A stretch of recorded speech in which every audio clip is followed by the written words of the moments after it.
તો મિત્રો આ ગિરનારમાં જે સ્થિત છે બરાબર, જે અંબાજીથી આપણે નીચે આવી ગૌમુખી ગંગાની પછીનું આનંદ ગુફા આવેલી છે. ત્યાં કેટલા સાધુઓએ તપસ્યા કરી છે અને આનંદ ગુફા એકવાર જોવા જેવી છે.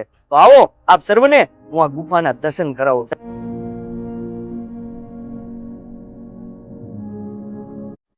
હવે આપણે આ આનંદ ગુફામાં અંદર પ્રવેશ કરવાનો છે. પહેલા હનુમાનજીનું મંદિર આવે છે, પછી શિવનું અને છેલ્લે મહાકાળી, 3 ગુફા છે અંદર અંદર. આવો આપણે સર્વ અંદર જઈએ.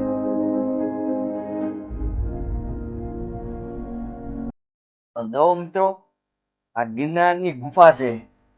આવી અઢળક ગિરનારમાં ગુફા છે. જે તમે સામે જોઈ રહ્યા છો તે હનુમાનજી છે સાહેબ. અને આ ગુફામાં જો ઠંડક તો જેવો સાહેબ ઉનાળામાં શિવ ગુફા તરફ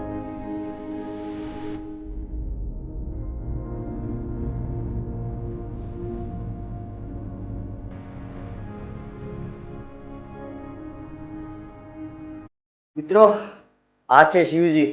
વિચાર કરો કેવડી ગુફા છે, કુદરતી ગુફા છે. આવી ગિરનારમાં અઢળક ગુફા છે. તો હવે આપણે જઈએ મહાકાળી તરફ. મહાકાળીની ગુફા છે.